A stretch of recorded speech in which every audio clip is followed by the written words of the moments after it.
안녕하십니까 애청자 여러분, 놀러와 부동산 놀부입니다. 자, 오늘은 무조건 브랜드 아파트를 사라라는 주제로 이야기를 해볼까 합니다. 요즘에 새로 지어지는 신축 단지를 보면 거의 다 브랜드이기 때문에 당연히 브랜드 아파트를 사는 거 아니야? 브랜드 아파트 아닌 걸 찾기가 더 힘들겠네 라고 생각할 수가 있습니다. 단적으로는 그렇죠. 하지만 이 브랜드도 브랜드 나름입니다. 오늘 제목은 브랜드 아파트를 사라지만 브랜드 안에서도 진정한 브랜드들이 있습니다. 그게 무슨 말이냐면 우리나라의 모든 건설사, 대기업뿐만 아니라 중소기업까지 자기 건설사의 브랜드는 다 있습니다. 그러나 회사의 규모라던가 시공 능력이나 회사의 오랜 경력도 중요할 것이고 얼만큼 큰 단지를 지어봤느냐도 굉장히 중요할 겁니다. 그래서 오늘 제가 이야기하는 브랜드는 누구나 알고 있고 누구나 선호하는 다섯 손가락 안에 있는 1군 건설사에 대한 브랜드를 말하는 겁니다. 자, 그럼 지금부터 우리나라 아파트의 브랜드 시대가 온 역사와 그리고 왜 브랜드 중에 브랜드 아파트 1군 건설사를 사야 하는지에 대해서 이야기를 해보겠습니다. 시청하기 앞서 구독하기, 좋아요 눌러주시면 감사드리겠습니다. 자, 그럼 시작하도록 하겠습니다. 자, 먼저 우리나라 아파트의 브랜드가 어떻게 탄생하게 됐나 이 역사부터 살펴보도록 하겠습니다. 자, 먼저 아파트가 탄생한 이 기원은 산업혁명 이후 도시로 향하는 노동자들의 숙소 문제를 해결하기 위해서 이 집단주거 형태로 만들게 됩니다. 18세기 후반 시작된 도시로의 인구 집중과 그에 따른 이 주택난이 토지의 입체적인 이용, 즉 높이 지어서 공동주거 형태로 만드는 것이 바로 아파트였습니다. 자, 우리나라 최초의 아파트는 1950년대로 올라갑니다. 그때부터 지어지기 시작했는데 그때 아파트가 지어진 목적은 전쟁 때문에 이 미국에서 온 주한미군을 위한 것이거나 극히 소규모의 나홀로 형식으로 지어진 게 전부였습니다. 그래서 우리가 이야기할 때 국내 최초의 아파트는 사진에 보이시는 서울 마포 아파트를 이야기를 합니다. 사진 보시면 아시겠지만 단지형으로 지어졌죠. 이 서울 마포 아파트는 13평 정도 되는 저소득층을 위한 서민용 주택이었습니다.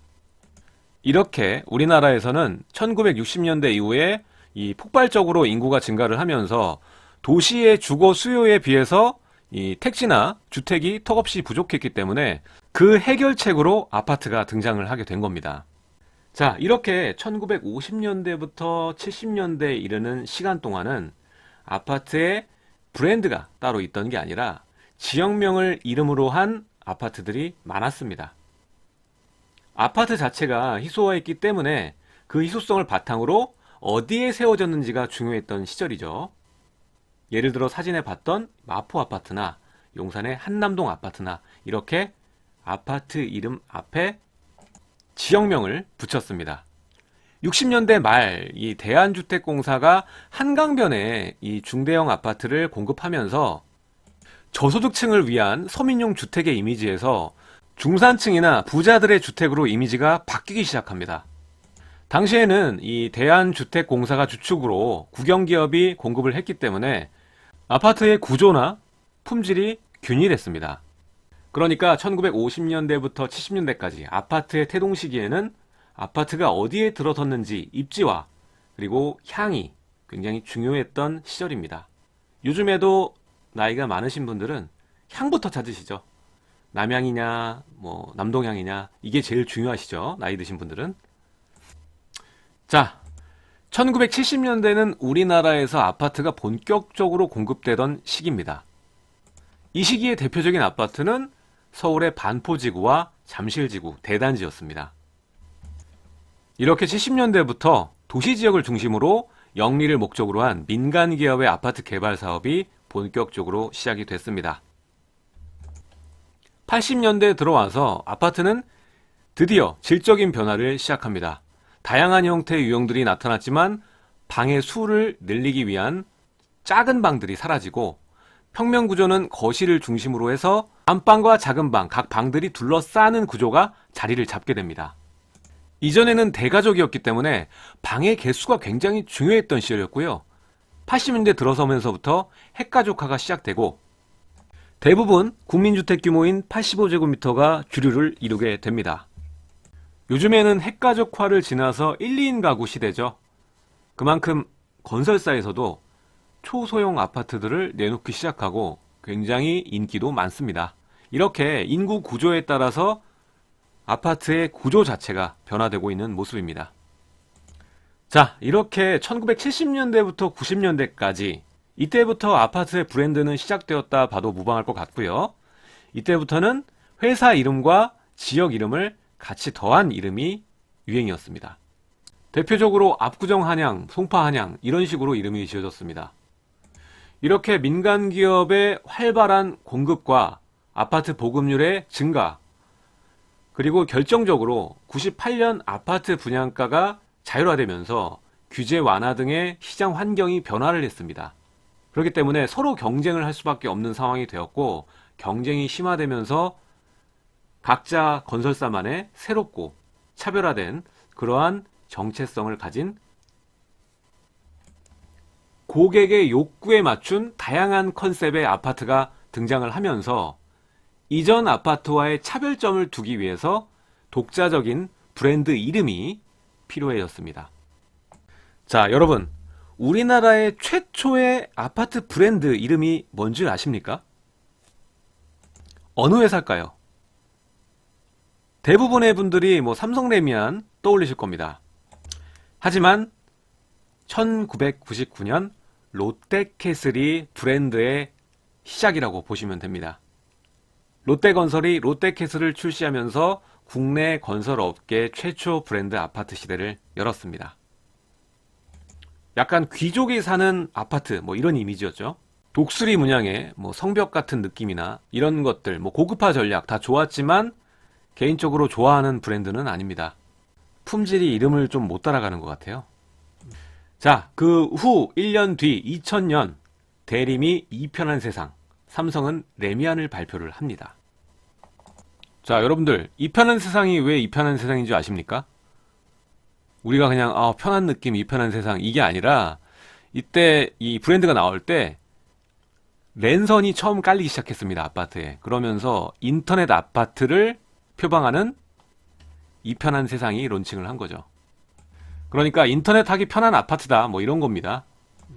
이후에 건설사들은 서로 경쟁하듯이 네이밍 작업에 몰두를 합니다. 롯데건설은 롯데캐슬이고, 현대건설은 힐스테이트고, 대우건설은 푸르지오, GS건설, 자이, SK건설은 SK뷰, 포스코건설은 더샵, 한화건설은 꿈의그린, 두산건설은 위브, 금호건설은 리첸시아, 그리고 호반건설은 베르디움, 코롱은 코롱하늘채, 태영건설은 태영대시양, 한라건설은 한라비발디, 반도건설은 반도유보라 이런 식으로 건설사들은 각자 브랜드 네임을 다 가지고 있게 됩니다. 자, 이렇게 수많은 브랜드가 탄생을 하게 되고, 앞서 제가 말씀드렸지만 우리가 무조건 사야 되는 브랜드는 손가락 안에 꼽혀야겠죠. 자, 이것이 2018년 토목건축 시공능력평가로 본 아파트 순입니다. 자, 1위는 삼성물산이고요. 2위는 현대건설, 3위는 대림산업, 4위는 대우건설, 5위는 GS건설. 여기서 좀 특이한 게 이 선호하는 아파트 순위의 10위에 있는 아파트가 우미린이거든요. 근데 우미린은 이 시공능력평가에서는 순위권 안에도 없습니다. 30위 안에도 못 들어요. 자, 오늘 제가 무조건 브랜드 아파트를 사라고 했죠. 제가 말하는 브랜드가 바로 1위부터 7위까지입니다. 여기에 있는 건설사들이 시공 능력도 우수하고 선호 브랜드도 모두 10위권 안에 있는 아파트들이거든요. 요즘에는 이 건설사 간의 수주 경쟁이 치열해지면서 2개 이상 브랜드가 합작하는 그런 컨소시엄 아파트가 늘어나고 있죠. 인기도 상당히 많고요. 그런데 개인적으로는 컨소시엄 아파트는 그렇게 좋다고 생각은 안 합니다. 자, 여기서 브랜드의 역사는 끝난 게 아닙니다. 2007년 서브프라임 모기지 이후에 아파트 값이 하향세를 거니르면서 건설사의 마케팅 또한 축소되었다가 2014년부터 부동산 경기가 다시 상승하게 되면서 이제는 이전의 브랜드가 아닌 브랜드 위에 새로운 프리미엄 브랜드로 고급화 전략이 시작됩니다. 그 최초로 프리미엄 브랜드를 만든 곳은 바로 대림입니다. 대림 아크로. 사실 이 아크로라는 브랜드는 예전부터 있었습니다. 원래 대림 아크로빌이라고 예전에 주상복합이나 오피스텔 브랜드였거든요. 이 아크로의 뜻은 가장 높은, 가장 넓은 이라는 뜻입니다. 이제 2013년 와서 뒤에 빌자는 빠지고 아크로를 단지에 붙이는 형식으로 브랜딩을 했습니다. 아크로 리버파크, 아크로 리버뷰, 그리고 흑석동에 아크로 리버하임, 아크로 서울 포레스트, 뭐 이런 식으로 아크로를 붙이는 거죠. 대우도 이 하이엔드 브랜드, 프리미엄 브랜드의 효과를 크게 보고 있습니다. 이 서밋의 뜻은 정상, 꼭대기라는 뜻입니다. 아크로도 아까 가장 넓은, 가장 높은이었죠. 대우는 기존의 브랜드와 통일성을 생각을 해서 푸르지오에 서밋을 붙여서 푸르지오 서밋을 하이엔드 브랜드 네임을 지었습니다. 제일 먼저 이 브랜드를 적용한 곳이 2014년에 분양을 했던 서초동의 서초 푸르지오 서밋입니다. 서초 3호 1차 아파트 재건축이죠.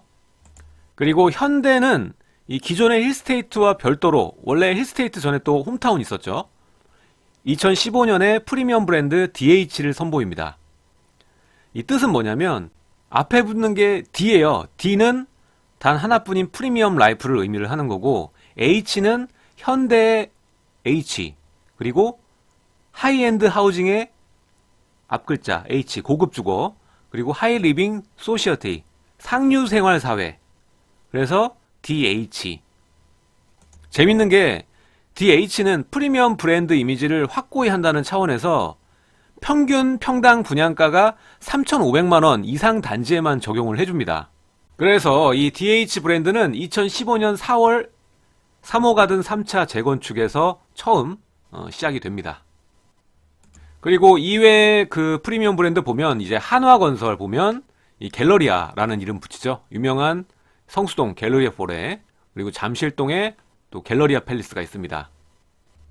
이 갤러리아는 이 한화의 그 계열사 갤러리아 백화점의 고급 브랜드 이미지를 가져온 것입니다. 다음은 두산건설인데, 두산건설은 원래 두산 위브죠. 근데 여기에 프리미엄 브랜드 이름이 더 제니스를 사용하고 있습니다. 이 제니스의 뜻은 영어로 이 절정을 뜻합니다. 이 제니스는 분양가를 기준으로 본다기보다 이 마감재나 단지 규모를 보고 고급 사양 아파트에 더 제니스를 붙이는 형식입니다. 신당역 바로 앞에도 있죠. 두산 위브 더 제니스. 그런데 이 삼성하고 자이는 별도의 프리미엄 브랜드를 사용하지 않습니다.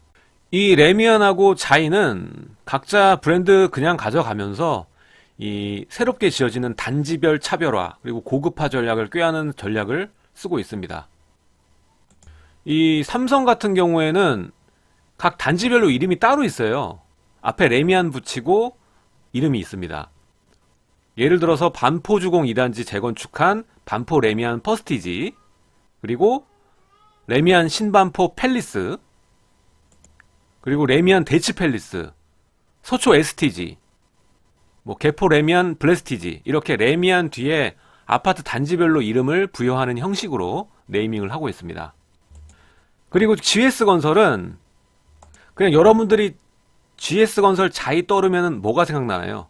굉장히 부자들이 사는 아파트, 이런 이미지 떠오르지 않나요? 왜 이런 이미지가 우리 머리에 박혔을까요? 바로 이 GS건설은 서울의 랜드마크를 차례로 접수하는 방식을 이용했기 때문입니다. 무조건 대장 아파트만 지었었거든요. 요즘에서야 좀 그런 게 덜해졌는데, 예전에는 무조건 자이하면 그 지역의 대장 아파트입니다.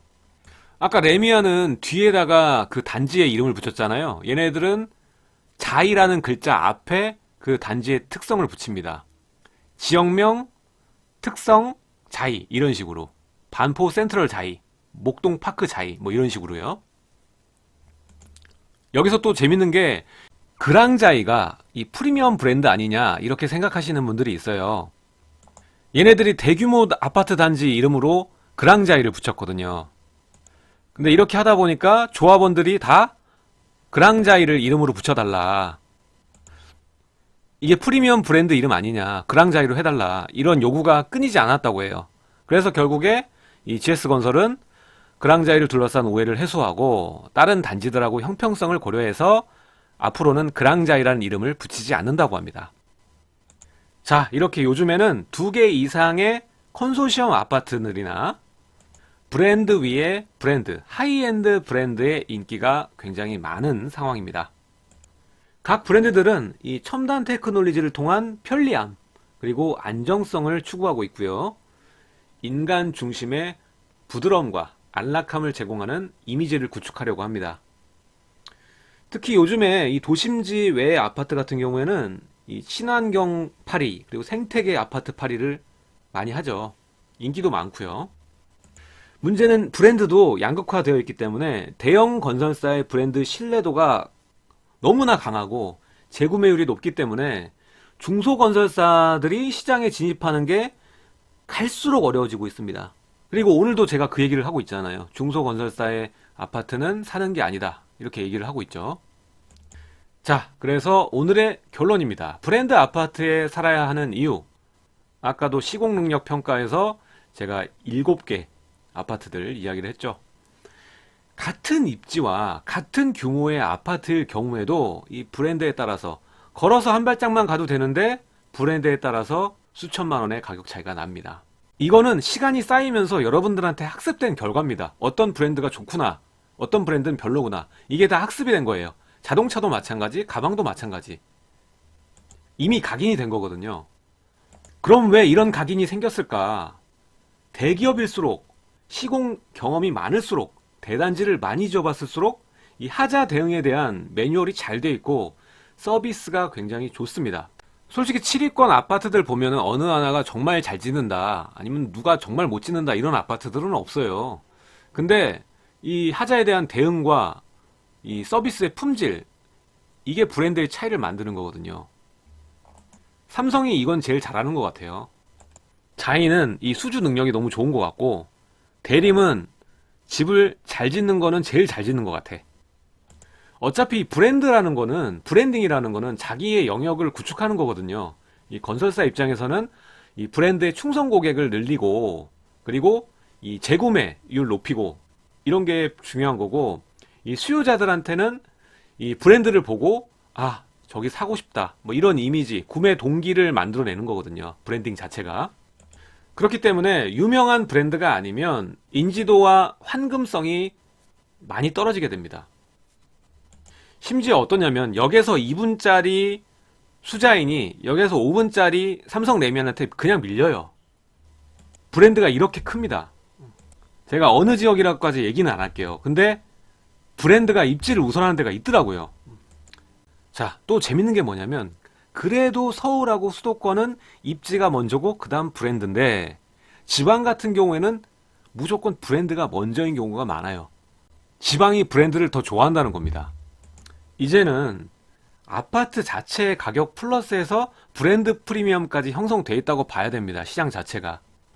벤츠 프리미엄, 샤넬 프리미엄, 이렇게 아파트에도 브랜딩이 다 들어가고 우리한테 각인이 돼가지고 여러분들이 집을 사실 때도 브랜드를 고려 안 할 수가 없는 상황이라는 거죠. 그리고 제가 말했던 1군 건설사, 이 7위까지 기업들 보여드렸죠. 얘네들을 더 해야 되는 이유가 뭐냐면 얘네들은 지역주택조합 수주를 잘 안 맞습니다. 여러분들이 브랜드를 보는 거에 우선해서 봐야 될 것이 바로 그 아파트의 태생이에요. 얘네들이 재개발인지 재건축인지 지역주택조합인지 이런 거를 잘 보셔야 된단 말입니다. 제일 좋은 건 자체 사업이고, 뭐 서울은 자체 사업이 굉장히 어렵죠. 그러다 보니까 뭐 재개발 재건축, 제일 안 좋은 게 지역주택조합에서 수주받아서 지어지는 아파트입니다. 일단 구조 자체도 굉장히 이상한 경우가 많고, 또 자재나 그리고 퀄리티 이런 게 별로인 경우가 상당히 많아요. 제가 어디라고 콕 집어서 얘기는 못 하겠는데 이것도 뭐 두산이란 이름을 가지고 있고 뭐 이렇게 브랜드를 가지고 있어요. 그러니까 여러분들이 보실 때 단순하게 브랜드만 보실 게 아니라 이 아파트가 어떻게 탄생했는지 그 과정도 살펴볼 필요가 있다는 겁니다. 그리고 앞서 말씀드렸던 이런 것들을 잘 수주 안 받는 이 대형 건설사들 위주로 브랜드를 골라야 된다라고 말씀을 드리는 거예요. 자, 오늘은 이렇게 아파트 브랜드의 역사와 왜 브랜드 아파트를 사야 하는지, 그리고 아파트가 태어날 때 어떻게 태어났는지도 면밀히 살펴봐야 하는 이유에 대해서 설명을 드렸습니다. 오늘 내용 여기까지 하도록 하고요. 여러분들 구독하기, 알림 설정 부탁드리도록 하겠습니다. 제 영상 좌측과 우측에 또 다른 영상들이 나가고 있으니까 마저 시청 부탁드리도록 하고요. 내일 또 새로운 소식으로 여러분들을 찾아뵙도록 하겠습니다. 지금까지 시청해 주셔서 감사드립니다.